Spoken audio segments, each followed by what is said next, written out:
Hola, bon dia. Canal 9 Televisió Valenciana comença així un informatiu especial per a oferir-los els actes celebrats este matí amb motiu del Dia de la Comunitat Valenciana. 9 d'octubre de 1989 comencen les primeres emissions de la televisió valenciana. Just un mes després que les pantalles i els transistors de la ciutadania valenciana parlen per primera vegada en llengua pròpia, es va produir una notícia que sorprengué el món: la caiguda del mur de Berlín.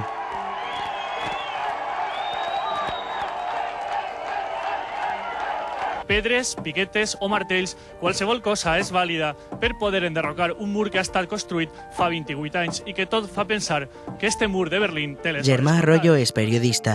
Tenia apenas 25 anys quan entrà a formar part de la plantilla de professionals de Canal 9. El que no sabia és que viuria un dels moments més apassionants de la seva trajectòria professional. Les coses, com quasi sempre, succeeixen per casualitat i per estar en el moment oportú i en el lloc adient, no? I va ser una mena d'aquestes circumstàncies. Canal 9 només feia un mes que estava oficialment en marxa, perquè sabeu que comença el 9 d'octubre del 89, just un mes després cau el mur de Berlín, 9 de novembre, i el dia següent pel matí el cap d'informatius d'aquell moment, Juli Esteve, no trobava el nostre corresponsal en Brussel·les, Josep López. Aleshores va estar pensant moltes vegades i aclarisc que en aquella època, 1989, no hi ha telèfons mòbils encara, o no estan massificats, evidentment, i no hi ha internet. És molt difícil localitzar les persones que estan fora del teu país. Aleshores, pensa el que pensa i me troba per allí, me diu que si visc a prop, efectivament jo vivia a Burxessot, i em diu que me'n vaig cap allà si tenia passaport, que sí, era el motiu que sí que tenia, i allà que me'n vaig amb el posat a viure una experiència increïble, inicialment inimaginable. A les 8 hores d'este matí del diumenge, les autoritats de la República Democràtica Alemanya han decidit obrir físicament el mur de Berlín.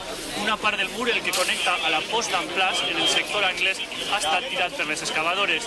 Ara, en estos moments, estem en l'Alemanya de l'Est, en Berlín Est, i els soldats de la República Democràtica Alemanya vigilen molt estretament el pas dels ciutadans de l'Est a l'Oest. Inicialment, quan estàs dins del focus de la notícia no te dones compte, però després al llarg dels dies va passant i te vas donant compte de la transcendència. Evidentment, en aquest moment també t'adones que això és la fi, d'alguna manera, del vell ordre de la Segona Guerra Mundial, no? Perquè l'ordre que tancava Europa, que tallava Europa en dos, en aquest mur de la vergonya, perquè sempre era conegut com el mur de la vergonya. Però sobretot hi ha uns instants que per a mi són molt definitius, que són les cares de la gent que comença a travessar el mur. Això per a mi sempre ho he tingut ahir, jo sempre dic que este record, el meu record professional de la caiguda del mur de Berlín, no el venc, entre cometes, ni per tot l'or del món, és a dir, és un record que no vull que se me'n vagi mai de la memòria, perquè és espectacular el que suposava això en famílies, en veïns. Tot i que l'eufòria juvenil era molt forta, no s'ha registrat cap incident violent.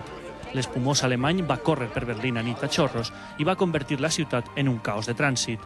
Ara per ara, tots els ulls miren a un mur ple de fissures. Els alemanys no són persones molt donades a les emocions, a expressar les seues emocions, a posar-se molt contents o molt tristos. I tota aquesta parafernàlia, diguem, alemanya rígida va caure de seguida en el moment en què tots se trobaven. Hi havia gent que no se coneixia d'una part i de l'altra. Retrobar-se en aquest moment va ser una experiència, la veritat és que molt interessant, i també per a un jove periodista com jo, en aquest moment, va ser també el punt de la glòria professional, de trobar-se una notícia d'aixes en el teu camí professional, passar una volta en la vida.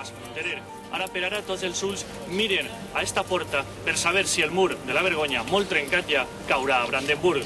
És evident que t'emociones, el periodista ha de guardar les distàncies, evidentment, però clar, en aquesta situació d'una persona tan jove com jo en aquell moment, no se les havia vist de tan grosses, evidentment, i per a mi era una locura, entre cometes, professional estar allà i estar vivint-ho de primera mà. I sí, la transcendència t'embargava, és clar. Xiquets, joves i vells li fiquen molta voluntat a la faena.